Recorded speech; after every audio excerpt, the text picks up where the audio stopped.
tatta dhim tatakita dhim tadim tattam.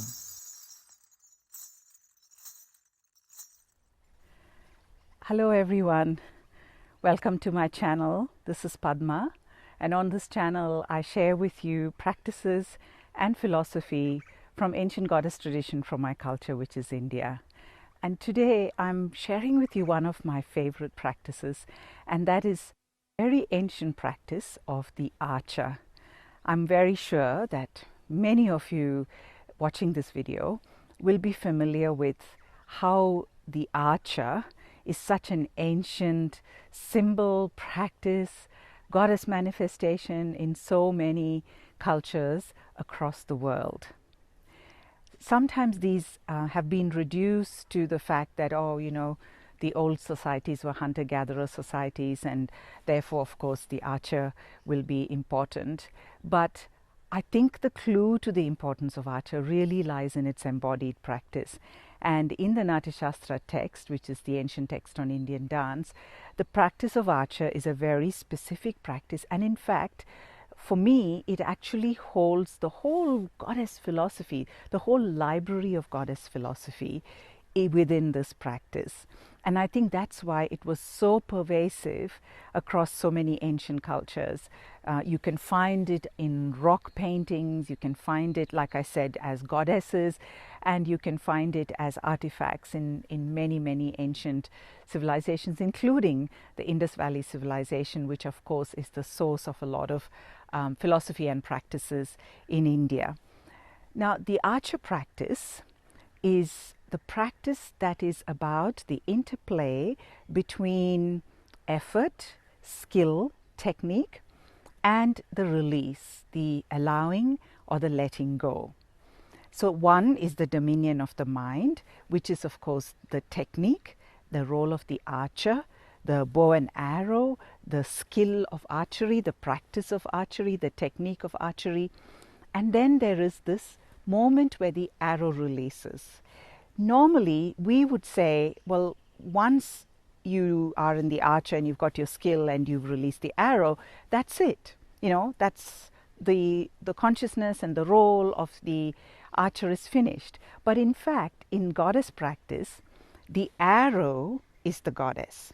And the arrow is the goddess because the arrow actually holds what went before it.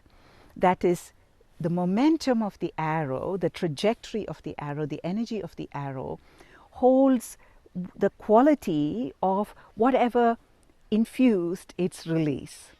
So the goddess as the arrow includes the effort, the skill, the technique or the technology, the practice, if you call it that, but it is the release, exactly where we don't particularly focus. We think that everything happens in the archer space. But in the goddess, what happens in the release of the arrow is that the archer, the archery, and the arrow becomes the one thing, which is the movement of the arrow. And so the ancient goddess is said to be the arrow that moves across the surface of the earth. Enough of talking, because the arrow practice is one of the most difficult things to actually put into words and to understand with the mind or the head. So I invite you to join me in this embodied practice, in this dance of the archer. And like I said, it's my favorite practice, and I hope you will enjoy it as much as I do. So you'll see that I'm wearing shoes today. I'm outdoors, and a lot of the time I don't wear shoes, but in this movement of the arrow, I do have to feel like I can just release without worrying about the ground. And the ground today is, there's a lot of, possibly prickly things on the ground. So I thought I'm going to wear shoes so I can be free of that. Now, if you're at home, you don't need to wear shoes. And if you're outdoors and you're also wearing shoes, of course, please take care because, your footwear may or may not be flexible. So as always, the first honor we do is to listen to our bodies, which I did today in putting my shoes on. So we honor our bodies. So just adapt it and meet it where you are when you watch this video.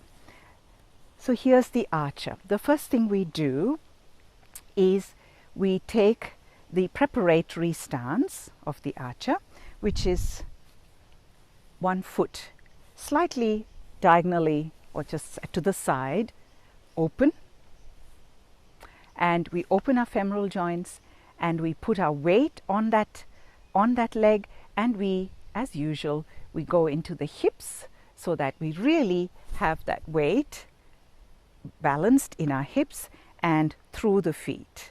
So nicely planted in the ground.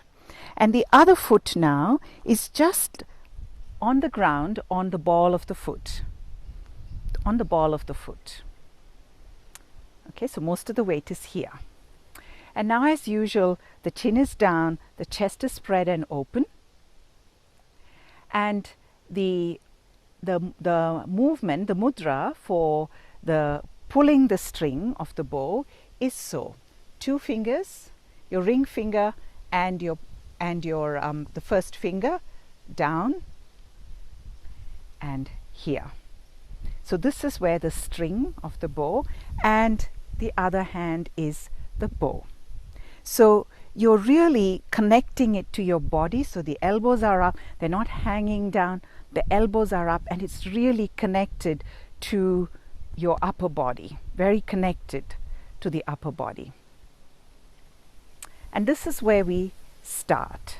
So we're ready with our bow and arrow, and the thing about embodying it is that our whole body is the bow and arrow. It's not just happening here, but the whole body is pulling the string and against the bow. There's the tension here. So we start as usual with our lower body.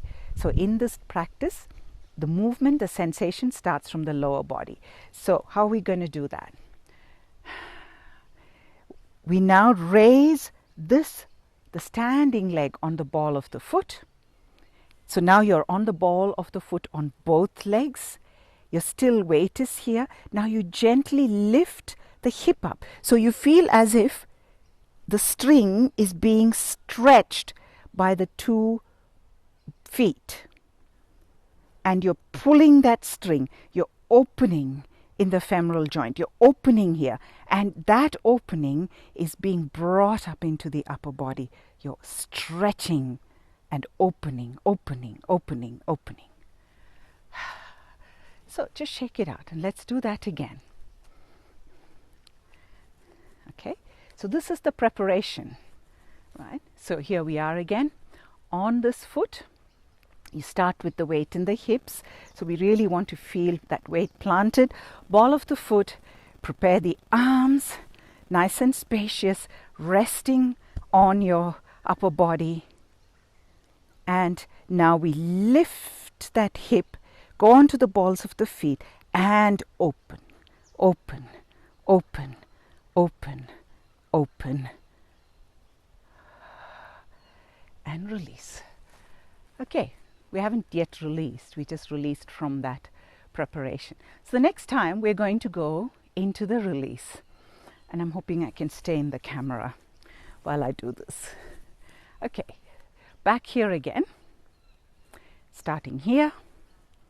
Now lifting the hips up and pulling that string here. The bow and arrow, the bow is here. The string and the bow is here.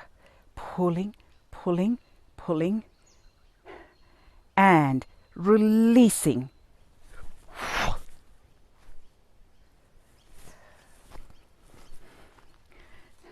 So the release is this leg.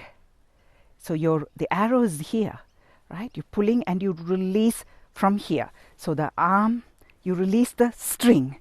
You release the string. So you release this leg. I'm going to do it slow, and you propel. So when you propel your whole weight. Remember, it's along the ground. So you propel the whole weight along the ground. It's not this way, nor is it that way, and you don't stand up and you don't go into passivity either, where the weight is up here. Yes? So you propel with your full weight along the ground. You're still rooted, really present, aware, weighted. Yes, it is actually quite scary, that propulsion, because what happens when we are being taken, it's very easy to talk about being taken. You know, we say, I just want to be taken and I want to surrender, and then we think of modalities like trance or ecstasy, where actually the presence is removed. You know, it's like there is a certain kind of passivity there. But here, we are really present. We are weighted, and that's something else. So in the goddess practice, the release is very ferociously present. It's really earthed, weighted, connected. And it's not about escaping from that by being passive, but really going with the momentum of the weight. Think about it, when an arrow is released, you know, once you release the arrow, there are a lot of factors that take that arrow along. It isn't just about what you did. Of course, that plays a part in it. But then it's about the gravity of the earth. It's about the wind. It's about, you know, what else is going on. Does a bird cross its path? So many things, right? So that is that releasing, is just being that arrow, just allowing yourself to be the arrow. Okay, let's do this once again.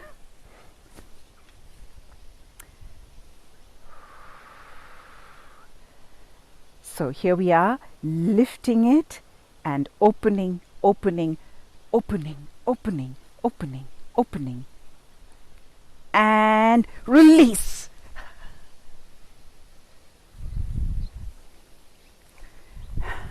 And a few times, it's just lovely to just do that releasing, you know, just that releasing. Whoa! Widen your eyes and just that releasing.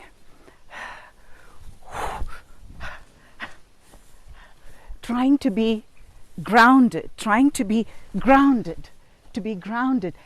your tailbone and your body with you in that grounding.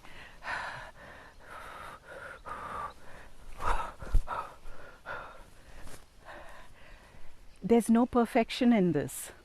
It's not mastery. You can never master this, because the very consciousness of allowing is, it'll be whatever it is. Today, it's for me whatever it is. Here, you know, in this uneven ground, all of that is in my consciousness. And whatever allowing is possible will happen today. And whatever allowing is possible, that release is possible for you, where you are, what is going on for you in that day. So every time you meet this practice, it is the release and the allowing that is possible in the moment. That is the arrow. You can never shoot the arrow exactly in the same way every time. There'll be a difference in that momentum of the arrow, in that trajectory of the arrow, and it's just allowing that to happen. And that is this beautiful practice of the archer. So I do hope that you will enjoy this practice, especially in these times. Just that liberation of that release, you know, that wide-eyed amazement, fear, excitement, all at the same moment. Just dancing that is such a simple way of feeling that liberation and that momentum that is not generated from us, but that is connected to the movement and the pulsation and the momentum of our weight connected to the earth. Thank you so much for joining me, and I look forward to your company again.